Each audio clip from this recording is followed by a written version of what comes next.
أعوذ بالله من الشيطان الرجيم بسم الله الرحمن الرحيم يرفع الله الذين آمنوا منكم والذين أوتوا العلم درجات قال تعالى في مقام آخر إن أكرمكم عند الله أتقاكم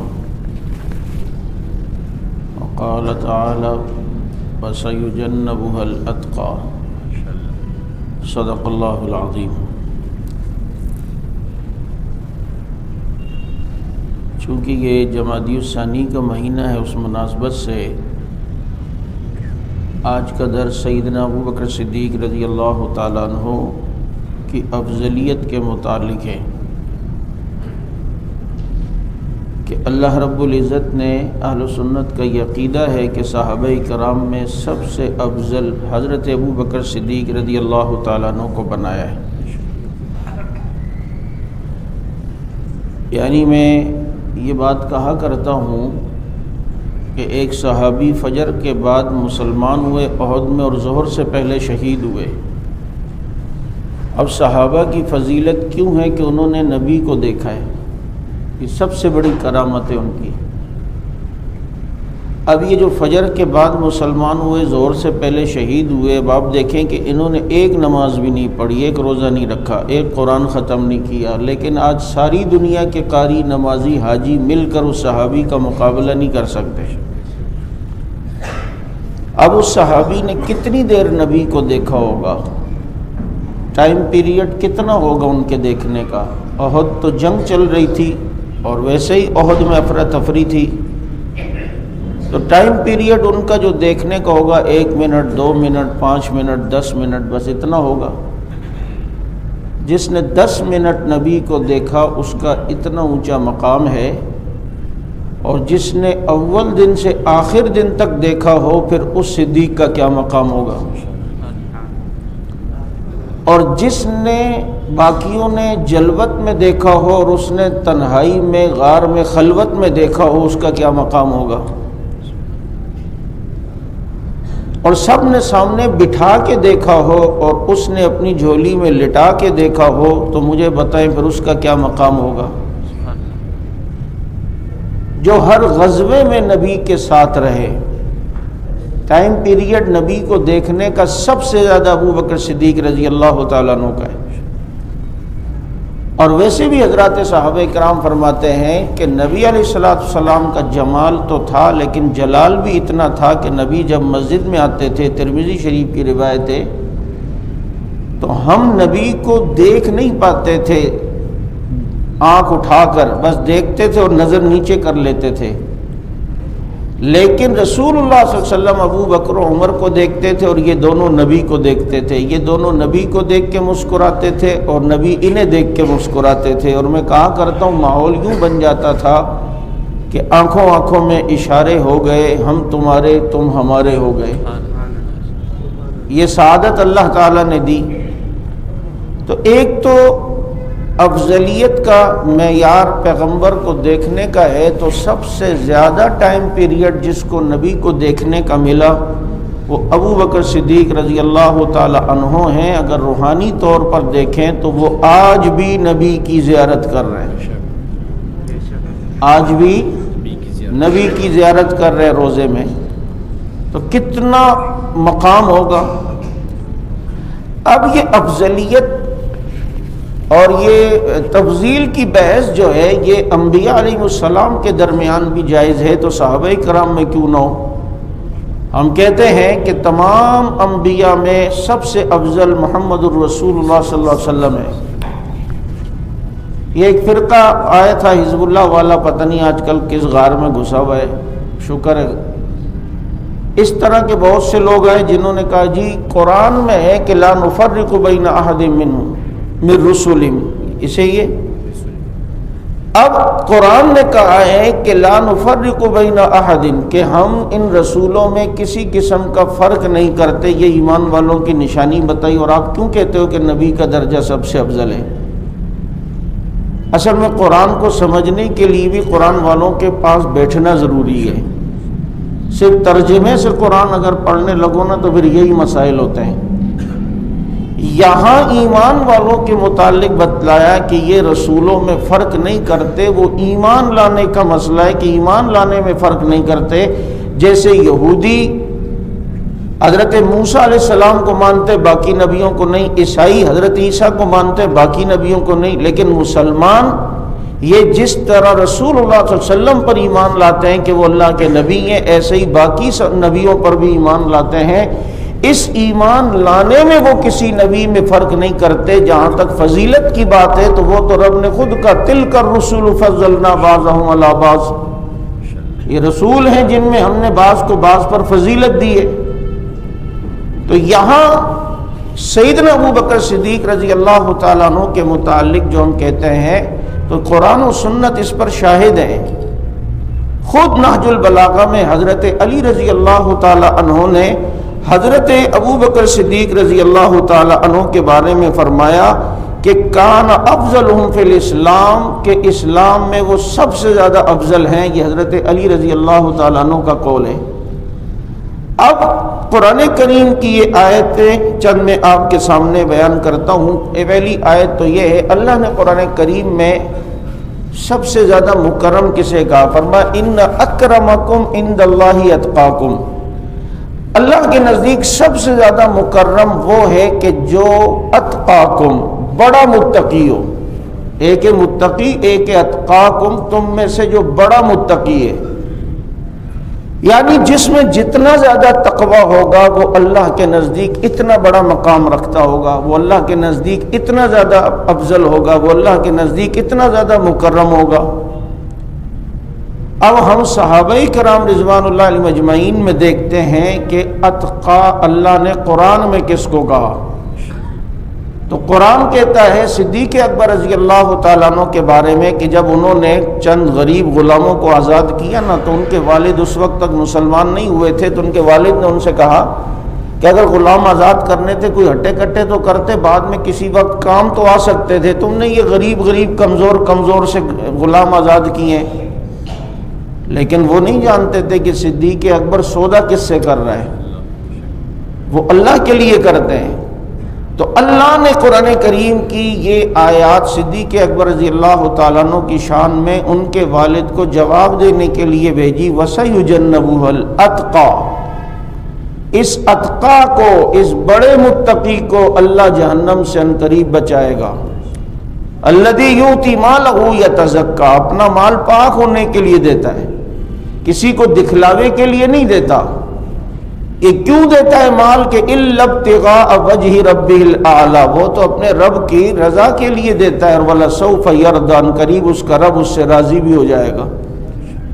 تو یہاں دیکھیں قرآن کریم کی دو آیتوں کو ملا کر نتیجہ نکالیں کہ پہلی آیت میں ہے کہ ان اکرمکم عند اللہ اتقاکم، کہ اللہ کے یہاں سب سے زیادہ مکرم وہ ہے جو سب سے بڑا متقی ہے، اور دوسری جگہ اتقا اللہ نے صدیق اکبر کو کہا، تو پتہ چلتا ہے صحابہ کرام میں اللہ کے نزدیک سب سے زیادہ مکرم وہ ابو بکر صدیق ہیں۔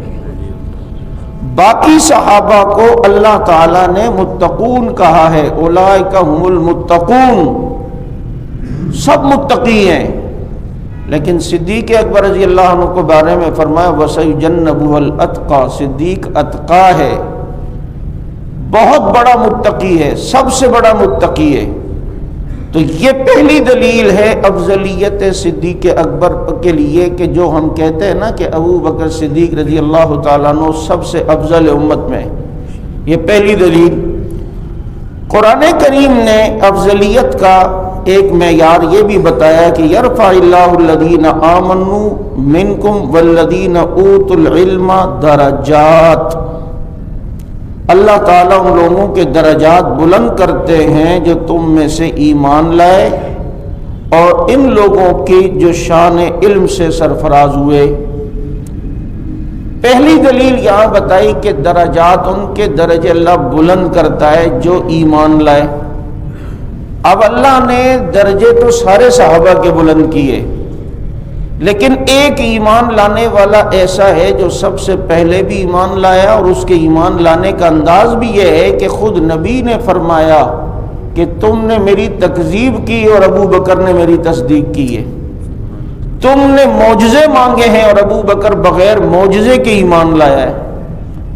تو ابو بکر صدیق رضی اللہ تعالیٰ عنہ کے ایمان لانے کو اگر دیکھا جائے تو اب پتہ چلتا ہے ان کا ایمان لانا سب سے مختلف ہے۔ تو اللہ نے کہا ایمان والوں کے درجے اللہ بلند کرتا ہے، تو جن کا ایمان اتنا پختہ ہو، نبی پر ایسے ایمان لانے والا ہو، بغیر دلیل کے ایمان لانے والا ہو، نبی کی معراج پر بغیر دیکھے ایمان لانے والا ہو، نبی جس کے بارے میں خود کہیں کہ دنیا نے میری تکذیب کی، ابو بکر نے میری تصدیق کی ہے، تو اس کا پھر ایمان کس لیول کا ہوگا؟ یہ دوسری دلیل ہے سیدنا ابو بکر صدیق رضی اللہ تعالیٰ عنہ کے سب سے افضل امت ہونے کی، کہ یہ افضل امت میں سب سے افضل ہے۔ اب تیسری دلیل سیدنا ابو بکر صدیق رضی اللہ تعالیٰ عنہ کی سب سے افضل ہونے کی، قرآن کریم نے تیسرا معیار بتایا افضلیت کا، فرمایا لا یستوی الذین یعلمون والذین لا یستوی الذین یعلمون والذین لا یعلمون۔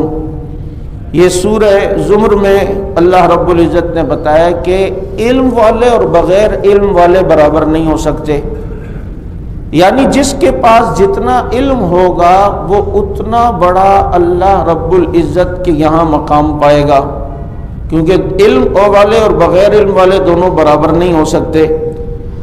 اب آپ کو پتہ ہے رسول اللہ صلی اللہ علیہ وسلم نے امامت کے لیے آگے ابو بکر صدیق رضی اللہ عنہ کو کیا، اور خود نبی نے فرمایا ہے کہ اصول اور ایک قانون نبی نے بتایا ہے کہ یتقدم القوم اقرہم للقرآن، کہ قوم میں سے اس کو آگے کرو جو تم میں قرآن کا سب سے بڑا قاری ہو۔ اب یہاں قاری ہونے سے مراد رسمی قرات اور تجوید مراد نہیں ہے، ورنہ اس وقت تو امت میں عبداللہ ابی بن کعب رضی اللہ تعالیٰ عنہ بڑے قاری تھے۔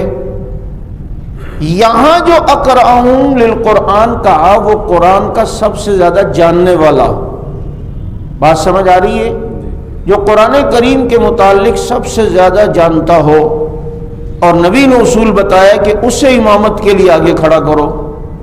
اب جو نبی خود اصول بتائیں کہ جو تم میں بڑا عالم ہو اسے آگے کرو، اور قرآن کہتا ہے کہ یہ جو علم والے اور بغیر علم والے یہ برابر نہیں ہو سکتے، یعنی علم والوں کا درجہ بڑا ہے، اور یرفع اللہ الذین آمنوا والذین اوتوا العلم درجات، علم والے کے درجے ہیں۔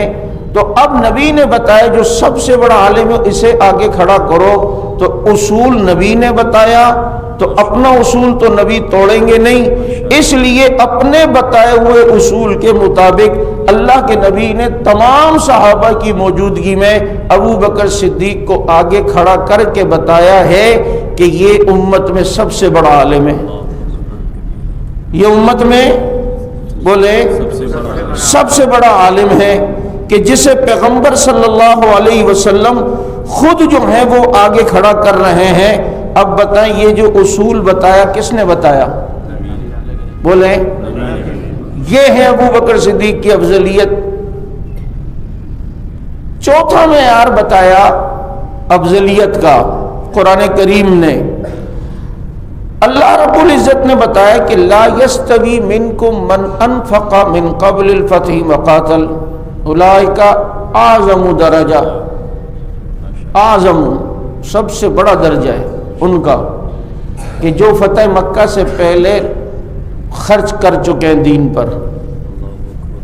اب ذرا دیکھو کہ فتح مکہ سے پہلے جنہوں نے دین پر بہت خرچ کیا، ان خرچ کرنے والوں میں کون سا ایسا خرچ کرنے والا ہے جس کے خرچے کے متعلق نبی نے فرمایا ہو کہ میں سب کے احسان کا بدلہ چکا چکا ہوں، ابو بکر کے احسان کا بدلہ اللہ ہی دے گا۔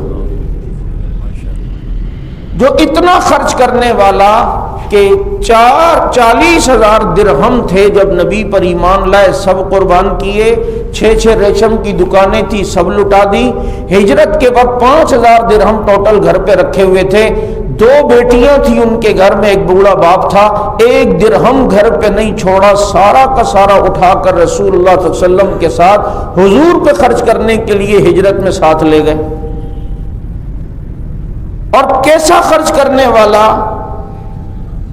کہ کوئی تبوک کے موقع پہ آدھا مال لائے، کوئی ثلث لائے، کوئی اپنی بساط کے مطابق لائے، ایک ہی تو تھا جو گھر پہ جھاڑو پھیر کر سوئی تک بھی لا کر نبی کے قدموں میں رکھتا ہے،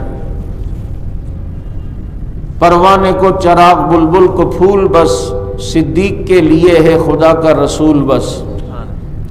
تو کہا جو فتح مکہ سے پہلے خرچ کرنے والے ہیں ان کا درجہ اولئک اعظم درجۃ عند اللہ، ان کا درجہ اللہ کے نزدیک سب سے بڑا ہے۔ تو سارے صحابہ خرچ کرنے والے تھے، لیکن اس کے اندر جو سب سے زیادہ خرچ کرنے والا تھا وہ کون؟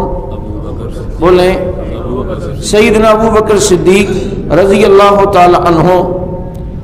اب یہ خرچ کرنا صدیق اکبر رضی اللہ تعالیٰ عنہ کا مشہور ہے کہ جی بڑی ہی ایسے خرچ کیا، آپ دیکھیں اندازہ کریں آج یہ ناگن چورنگی کی مسجد میں جن لوگوں نے پیسہ دیا، اس کی تعمیر میں جو چندہ دیا، انہیں ثواب مل رہا ہوگا 27 نمازوں کا، ایک آدمی کا ثواب انہیں بھی، جو پڑھ رہا ہے نماز اس کو بھی مل رہا ہے، خرچ کرنے والے کو بھی مل رہا ہے۔ مسجد میں مدرسے میں جب آدمی کا خرچہ کرتا ہے تو ادھر نیکی کا کام ہوتا ہے تو خرچہ کرنے والے کو بھی ملتا ہے نا، لیکن اس مسجد میں خرچہ کرنے والے کو 27 نمازوں کا ثواب مل رہا ہے، اور جن کے پیسوں سے مسجد نبوی خریدی گئی جس میں نماز پڑھنے کا ثواب 50,000 نمازوں کا ثواب ملتا ہے، اور مسجد نبوی پر یہ پیسہ خرچ کرنے والا اور زمین خریدنے والا وہ ابو بکر صدیق ہے رضی اللہ تعالیٰ عنہ۔ یہ 5,000 درہم جو ساتھ لے کے گئے تھے نا لوٹانے کے لیے دین پر، اور اس آج تک جتنے لوگ مسجد نبوی میں نماز پڑھ رہے ہیں کھاتا صدیق اکبر رضی اللہ تعالیٰ عنہ کا کھلا ہوا ہے۔ تو فتح مکہ سے پہلے یہ خرچ کرنے والے یہ کون؟ صدیق اکبر، باقی صحابہ بھی، لیکن ان میں جس کا خرچ کرنا خود رسول اللہ صلی اللہ علیہ وسلم دیکھتے تھے، جن کے بارے میں فرمایا کہ سب کے احسان کا بدلہ دے دیا، ابو بکر کے احسان کا بدلہ اللہ ہی دے گا، یہ صدیق اکبر رضی اللہ تعالیٰ عنہ ہے۔ پانچواں معیار فضیلت کا اللہ نے بتایا کہ وَبَشِّرِ الْمُؤْمِنِينَ بِأَنَّ لَهُم مِّنَ اللَّهِ فَضْلًا كَبِيرًا، آپ بشارت دے مومنین کو کہ ان کے لیے خدا تعالیٰ کی طرف سے بہت بڑا فضل ہے۔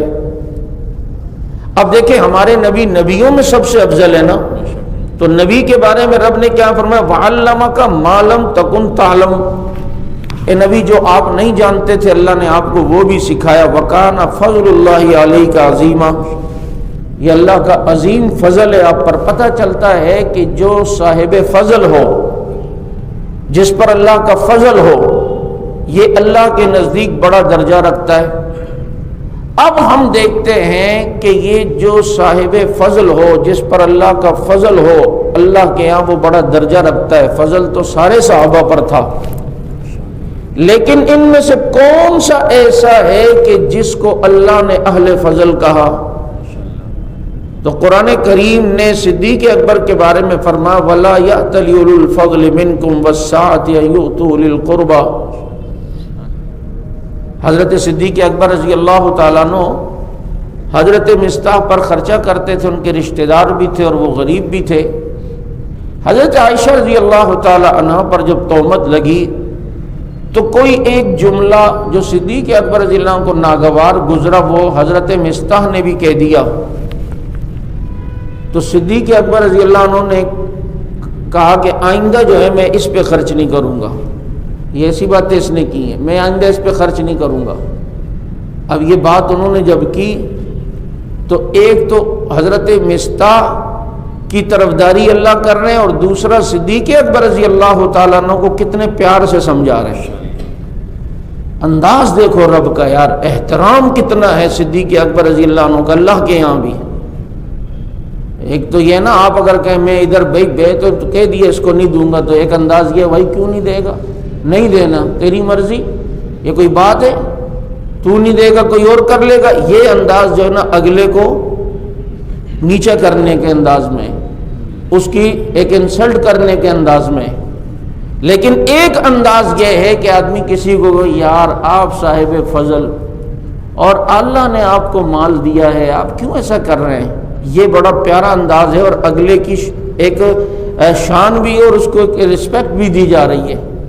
تو اللہ نے قرآن بھیجا، وَلَا يَأْتَلِ أُولُو الْفَضْلِ مِنْكُمْ وَالسَّعَةِ أَنْ يُؤْتُوا لِي الْقُرْبَى، یہ مناسب نہیں اس کے لیے جو اولو الفضل ہے اور جس کو اللہ نے مال کی وسعت دی ہے کہ وہ یہ کہے کہ میں نہیں دوں گا۔ صدیق اکبر کہنے لگے خدا کی قسم اب اس سے زیادہ دیا کروں گا جتنا پہلا دیا کرتا تھا۔ یہاں وَلَا يَأْتَلِ أُولُو الْفَضْلِ، اللہ نے کتنے پیارے لقب کے ساتھ صدیق اکبر رضی اللہ عنہ کو مخاطب کیا کہ یہ اولو الفضل کے لیے یہ بات مناسب نہیں، یعنی یہ فضیلت والے کے لیے مناسب نہیں۔ تو ادھر رب العزت کہتے ہیں کہ جس پر رب کا فضل ہو وہ بڑا اونچا مقام رکھتا ہے، اللہ کے نزدیک جو ہے اس کا مقام ہے، اور وہ جو ہے صاحب فضل ہو۔ اب یہاں جسے خود اللہ نے صاحب فضل قرآن میں کہا تو وہ کون ہے؟ تو پتہ چلتا ہے سیدنا ابو بکر صدیق رضی اللہ تعالیٰ عنہ امت میں سب سے افضل۔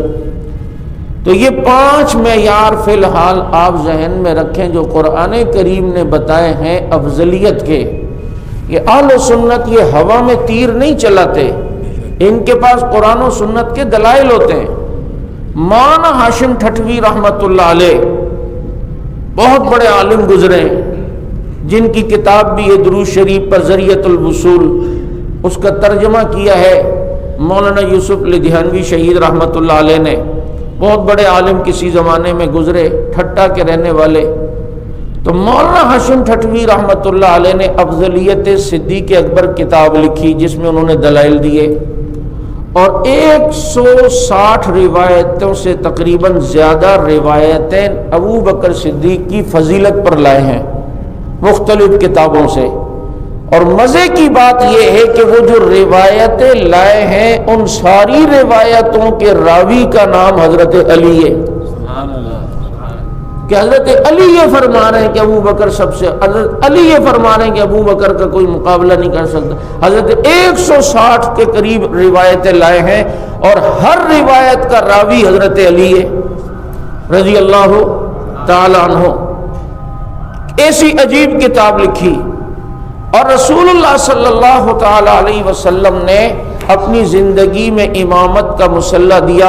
اور میں نے شاید جمعے کے بیان میں پتہ نہیں کہا تھا یا نہیں کہ دیکھیں جہاں ایک ہی طرح کے علماء موجود، بہت سارے علماء ہوں اور وہاں کوئی مسجد میں امام مختص نہ ہو، تو امامت کے لیے اسے آگے کیا جائے گا کہ جو ان میں بڑا عالم ہو۔ عالم تو سارے ہیں لیکن جو بڑا ہو، سارے متقی ہیں لیکن جو ان میں بڑا متقی ہے، سارے حسین ہیں لیکن ان میں جو سب سے بڑا حسین ہے، احسن ہے، اور سارے قاری ہیں لیکن ان میں جو بہترین قاری ہے انہیں آگے کیا جائے گا۔ اب یہ صفات تمام صحابہ میں سب سے زیادہ ابو بکر صدیق رضی اللہ عنہ کے پاس تھی، اس لیے نبی نے آخری وقت میں امامت کے لیے انہیں آگے کھڑا کیا۔ اور یہ ترتیب ہے، ابو بکر عمر عثمان علی، یہ ترتیب ہے۔ قرآن کے اشارے دیکھیں اور حدیث کے اشارے دیکھیں۔ آپ دیکھیں نا اللہ کے نبی جب صحابہ کرام کی بات کرتے ہیں اور فضائل بتاتے ہیں تو ترتیب نبی خود بتاتے ہیں۔ ترتیب میں ابو بکر کا نام پہلے آتا ہے، پھر عمر، پھر عثمان، پھر علی۔ دنیا سے جانے کی ترتیب بھی ان کی ہے۔ اور پھر میرے نبی نے جب عشرہ مبشرہ کی فضیلت بتائی، جن 10 صحابہ کو نبی نے دنیا میں جنت کی بشارت دی، ان میں ترتیب دیکھیں، ابو بکر فی الجنہ، عمر فی الجنہ، عثمان فی الجنہ، علی فی الجنہ۔ یہ ترتیب رسول اللہ صلی اللہ علیہ وسلم اس کو ملحوظ خاطر رکھ رہے ہیں، اور یہ تکوینی طور پر اور فطری طور پر بھی یہ ترتیب اسی طرح چلتی ہوئی آئی۔ آپ دیکھیں نا، نبی نے فرمایا خیر القرون قرنی، حالانکہ عصر بھی ہو سکتا تھا، عصر بھی زمانے کو کہتے ہیں کہ عصری، لیکن یہاں فرمایا خیر القرون قرنی، بہترین زمانہ میرا ہے۔ اب یہ جو خلفائے راشدین کا زمانہ ہے نا، اسے بھی زمانہ نبوت ہی کہا جاتا ہے، کیونکہ جو بشارتیں نبی نے بتائیں وہ ان کے دور میں پوری ہوئی۔ نبی نے خندق میں کدال ماری تو فرمایا مجھے اللہ نے کیسر و کسرا کے خزانے دکھائے۔ اچھا یہ دیکھے نبی نے، اور یہ فتح ہو رہے خلفائے راشدین کے دور میں۔ خاص کر حضرت عمر رضی اللہ عنہ کے دور میں، علیکم بسنتی و سنت الخلفاء راشدین میں اشارہ ہے کہ یہ خلفاء کا دور بھی نبی کا دور ہے۔ تو اب فرمایا خیر القرون قرنی، بہترین زمانہ میرا ہے۔ اب قرنی میرا زمانہ، اب یہ لفظ قرنی کو ذرا غور کریں تو قرنی میں پہلا حرف قاف ہے نا، تو صدیق کا آخری حرف قاف ہے، قرنی میں دوسرا حرف را ہے تو عمر کے نام کا آخری حرف را ہے، قرنی میں تیسرا حرف نون ہے، عثمان کے نام کا آخری حرف نون ہے، قرنی میں چوتھا حرف یا ہے، علی کے نام کا آخری حرف یا ہے۔ یہ ترتیبیں بھی بتا رہی ہیں کہ لگتی ہے یہی ترتیب بھلی، ابو بکر عمر عثمان و علی۔ آپ بچے کو قرآن پڑھانے کے لیے مدرسے بھیجتے ہیں، سپارہ پڑھانے کے لیے، تو بچہ قرآن کھول کے بیٹھے تو قاری صاحب کہیں گے بیٹا اس کو بھی بند کرو، قرآن کو کل نورانی قاعدہ لے کے آنا، پہلے وہ ہوتا ہے۔ بچہ دوسرے دن نورانی قاعدہ لائے اور بیچ سے کھولا، قاری صاحب کہتے ہیں بیچ سے نہیں، پہلے تختی نمبر 1 پڑھنی ہوگی، یہ الف با تا سا جیم آ خا دال، یہ یا تک تمہیں پہلے تختی، بھائی تمہیں حروف پہلے پہچاننے، یہ الف سے یا کی تختی صحیح سمجھے گا تو قرآن سمجھ میں آئے گا، اور اگر یہ صحیح نہیں سمجھے گا تو قرآن سمجھ میں نہیں آ سکتا۔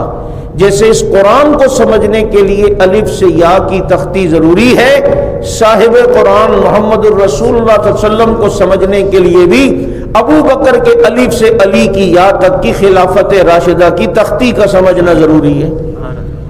جب تک ان خلفائے راشدین کو سمجھو گے نہیں تو رسول اللہ صلی اللہ علیہ وسلم کی حدیثوں کو صحیح سمجھ نہیں سکتے، کیونکہ ہم براہ راست سورت سے فیض نہیں لے سکتے۔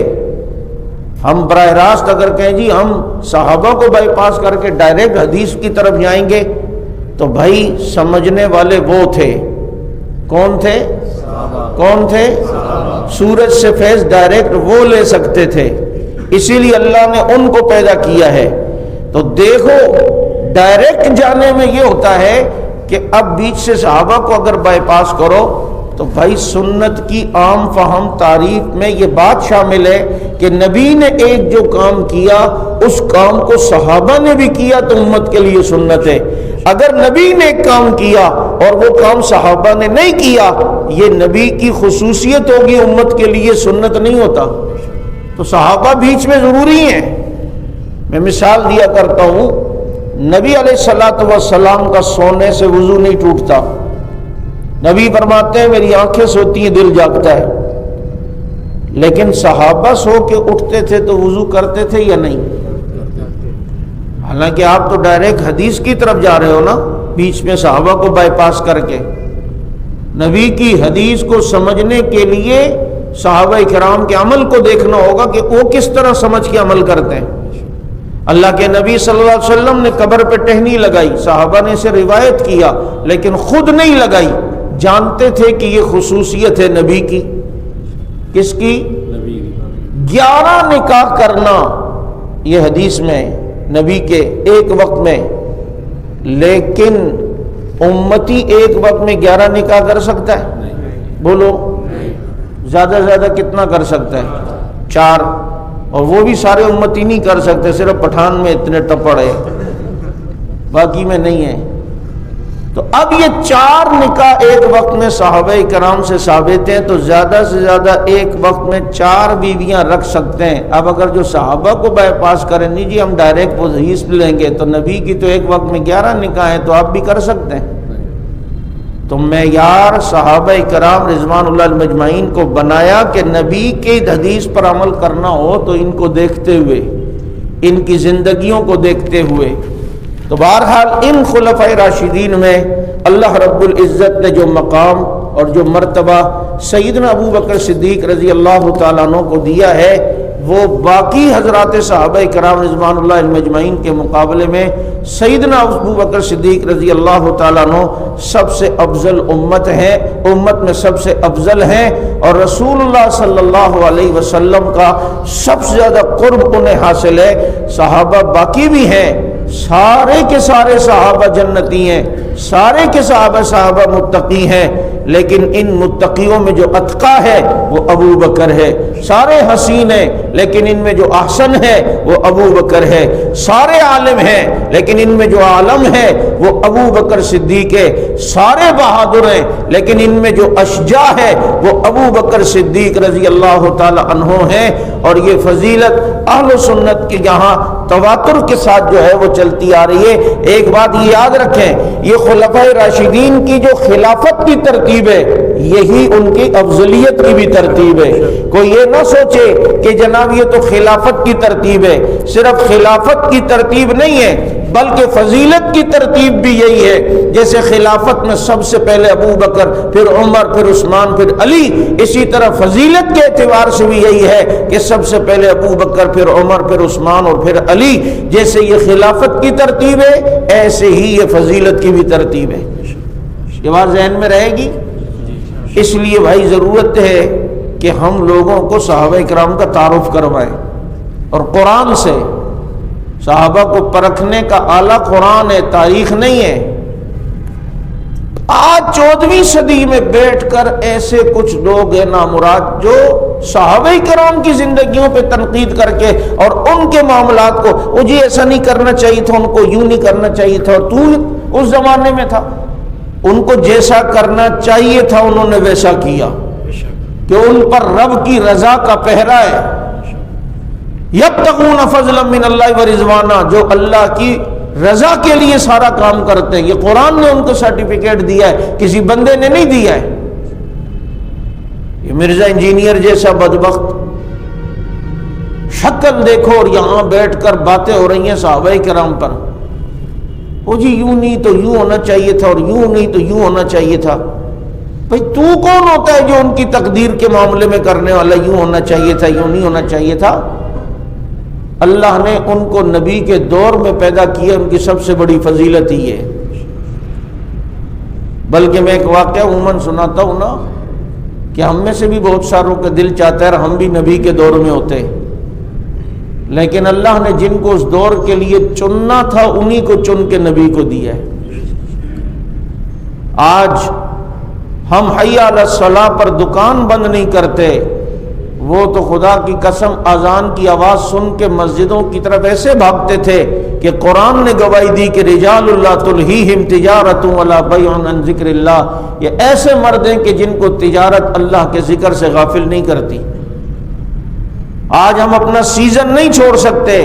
تبوک میں اعلان ہوا تو پکی ہوئی کھجوریں چھوڑ کر صحابہ گئے. آج اس سردی میں ہم فجر میں نہیں اٹھتے، اور صحابہ کرام ان سردیوں میں جنگوں کی طرف گئے ہیں. روم کی جب جنگ ہو رہی تھی، روم کا علاقہ بہت سخت تھا اور عرب مزاج میں گرمی تھی، اور رومی اتنے مطمئن بیٹھے ہوئے تھے کہ یہ آئیں گے، سردی کا موسم شروع ہونے والا ہے، اب قلعے میں ہم اپنے بیٹھے رہیں گے، خود بھاگیں گے، یہ کیسے سردی برداشت کریں گے. انہیں کیا پتا جنہیں آگ کے انگارے اپنی جگہ سے استقامت ان کی ختم نہیں کر سکے، ہلا نہیں سکے، یہ سردی ان کے سامنے کیا ہے. ایسی قربانی دینے والے لوگ تھے حضرات صحابہ کرام رضوان اللہ علیہم اجمعین. اللہ رب العزت ہمیں ان کے نقش قدم پہ چلنے کی توفیق عطا فرمائے.